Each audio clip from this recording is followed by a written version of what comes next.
So I think we need a new Zionism for the 21st century. What we have up until now has created an extraordinary reality in Israel. Problematic? Absolutely. Blemishes? Absolutely. Warts? All over the place. But you know, when people come to Israel as critics, I wonder what their perspective is from a historical point of view. I'm probably amongst the greatest critics, but I'm also amongst the greatest lovers. And one of the things that concerns me is our ability to add perspective. So let's start there. The perspective would be the following. I was a civil rights worker in the United States in the 1960s. I was shot at by local police in Orangeburg, South Carolina, for going to the South to attempt to teach African American citizens of the United States how to write their name so that they could register to vote. If in Israel, a 60-year-old democracy, there are flaws on the democratic surface, I am not at all surprised. In fact, I wonder whether we should change our perspective entirely. Democracy is by its nature a failed yet, or shall we say, a flawed but not failed enterprise. And in so understanding democracy, we can also then appreciate what the possibilities are in the Middle East, both amongst the Israelis, but also amongst the surrounding Arab nations. If our expectation is to be beyond what we were able to achieve as late as the 1960s in America, or let's be honest with ourselves, as late as yesterday or tomorrow in the United States of America, we're being unfair both to the Jewish state and to its Arab neighbors. It's going to take some work to achieve the full flowering of democracy in this region and part of the world where it has no real deep roots, no different than here. Now, from that point, let's talk about what we need. Zionism, to survive into the 21st century, has to be a movement of compatibility and engagement with the surrounding nations who live with Israel. Today, there is no peace. What do I work for? Do I work for the negative, the elimination of the possibility of peace, or do I work towards the attainment and gaining of peace? So from my perspective, that's where all of our efforts have to be directed. So for example, the students on the program that I have developed and run in Israel, Kivunim, all study Arabic. People say to me, in a Jewish educational program, why do you have college students studying Arabic? My answer is because the future of the Middle East is going to be one of peace, or we will have no Middle East. And if we're going to have a future of peace, the Jew from all over the world, and certainly the Jew living in Israel, has to be fluent in the language of the neighborhood in which he lives. He will be more effective, he will be better understood, he will be more engaged in the life of the entire community. So that's an example of where we have to work. And a new Zionism for the 21st century is going to enable us to take in this extraordinary diversity that is already present in Israel. 20% of the population of the state of Israel is Arab, mostly Muslim, some Christian. You know that today there is really no museum where an Arab family, citizens of the state of Israel, can take their children and have the experience of national, ethnic, religious pride. Why not? What are we afraid of? Why not create the open society that the Israeli Declaration of Independence actually demands and calls for? Now, I understand the reality of the tensions of terrorism, but I also live in a city here in New York where I have experienced, as one of its citizens, a horrific example of terrorism. And in this country today, on all kinds of levels, we are not free from this menace. Am I paralleling us to what the Israelis have experienced? No, not yet. But the threat since 9/11 always looms. How do we choose to live our lives? Do we live our lives on the basis of an ongoing fear, or do we live our lives on the basis of the things that we think are the right things to do? And I think that that's precisely what we as outsiders with a perspective have to push onto the Israeli society, our cousins, our brothers, our sisters, our mothers, our fathers. We are deeply entwined with this reality. So that's in one arena. But the second more important arena is that we engage Israel, that A new Zionism for the 21st century is a movement that attempts to engage the Jewish people in an ongoing relationship with that Israel. It can no longer be peripheral to 75% of the Jews. Let's take our community in North America. 75% of American Jews have never been to Israel. Is that an acceptable statistic? It's not acceptable. There has to be a direction to engage people, and that engagement is going to come on many different fronts. It is obvious that the political front is the least effective. It's the one that either scares or pushes most people away.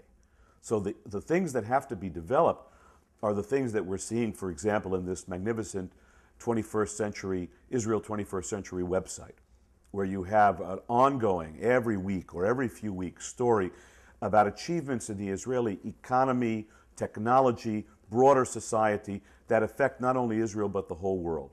Give us those pieces of pride and dignity to spread throughout the world. But more significant will be every overture that is made to the other side to recognize that this dilemma in the Middle East is exactly that. It is not unresolvable. It is a human condition that is absolutely resolvable. So you say to me, this is naivete, Peter. There's no evidence that there is something that we can do that will change this reality. So let me give you an example. In Morocco, there is a history of Jews 2,000 years old, living, certainly since the rise of Islam, with Muslims as the majority culture.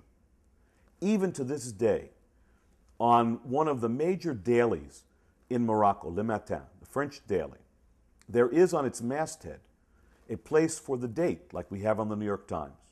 But the date appears in the Gregorian calendar. It obviously appears on the Islamic calendar. But to everyone's surprise, when you get onto a Royal Air Maroc airplane and are given the newspaper, it also appears in the Hebrew calendar. Now, other than the Jewish Week and local Jewish newspapers in the United States, where else could you imagine seeing the Hebrew calendar date on a newspaper? And is it possible for something like that to exist, if not in a culture that has enormous mutual regard? Even today, when the Jews represent 4,000 or 5,000 people, it's a tiny percentage of what it once was, up to 300,000 Jews, and a very tiny percentage of the whole country. During the Gaza war, when the newspaper editorial staffs began to wonder whether there was a deterioration in the perception of the Moroccan Jew by Moroccans watching Al Jazeera every day with pretty horrible pictures, in the midst of the war, the major Arabic language daily published a weekend supplement to the newspaper, 25 pages long, on the history and legacy of the Jews of Morocco. Or let's go to the history of Jews in Spain. I interview students for our Kivunim program. One of the questions I ask them is, do you know anything about the history of the Jews of Spain? Because we travel all over the world, and Spain is one of those countries. Almost to a T, they say either I know nothing, or if they know something, they know that the Jews were exiled from Spain. So I ask, anything else? Not too much. There was an Inquisition. They know that too. I'm not talking about less than bright students. I'm talking about some of our best and brightest. So then I remind them that there was a period of 500 years under Islamic rule in which Jewish culture, Hebrew language, Hebrew poetry, Hebrew creativity, political, not just freedom, but political placement of significance in the diplomatic corps of the caliphates. This was the reality of Jewish life in Spain over hundreds of years. How is it possible that we don't know? That is to say, that our best and brightest kids going to our best schools all the way through high school don't know this critical episode. Why is it important? Because if you know that episode, you know that there is a possibility of something different than what we have in front of us today. And by the way, if we knew the episode, it's also possible that we would be conveying that information to the Arab world, to members of the Islamic religious community, to Arabic speakers all over the world, and not only to ourselves. Imagine now for a moment if every time a young person, particularly a university student, throughout the Arab world and really throughout the world, with Palestinian background had to stop and think for a second, am I looking at the whole picture? Is this the only way that this can end? Is there a historical precedent that might suggest some alternative? Imagine that as a possibility, that all of a sudden you had just this small ingredient to stop people in their tracks. Now, why would you not want that story prominently placed in the center of a unique museum for the Arab citizens of the State of Israel, and ultimately for all Arabic-speaking people who might pass through that museum today and in a different Middle East with a different future? A traveling exhibition that would come from it, a web location that would tell the story.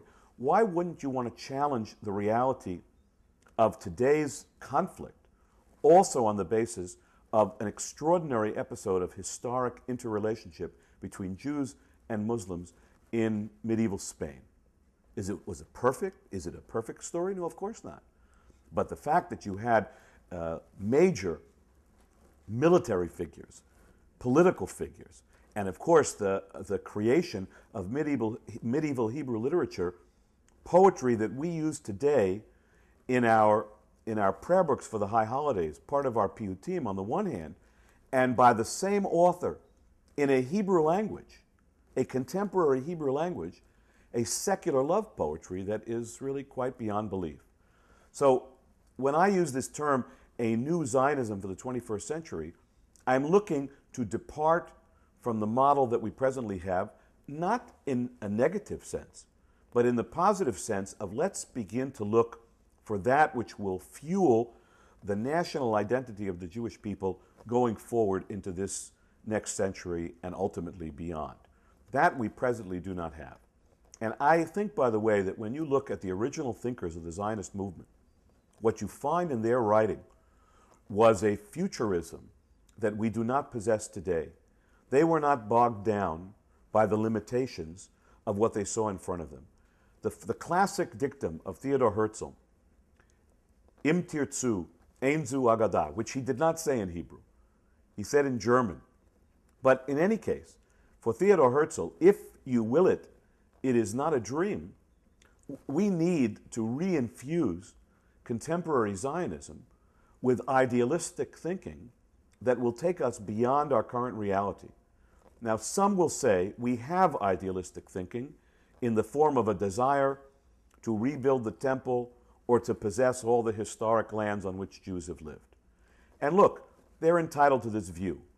But those views, in my opinion, are apocalyptic and ultimately will lead us down a path of our own self-destruction along with neighbors both guilty and innocent. If we want a real future in the Middle East, it will be a future, as even the political right certainly demonstrates that they know and are prepared to accept. It will be a future of compromise. It will be a future of mutuality. It will be a future that will have to grow slowly but surely into a affair of understanding, and maybe at some point beyond our own days of actual real love and engagement.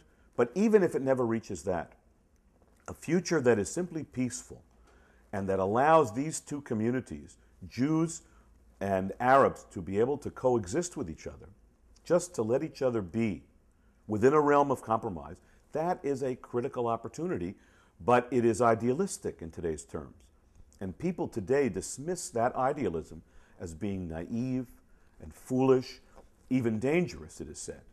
Yet the very Zionist movement that all of those speakers are a part of grew out of that same innocence, naivete, idealism, and ultimately the work of visionaries and dreamers. We need to reestablish their presence in our midst.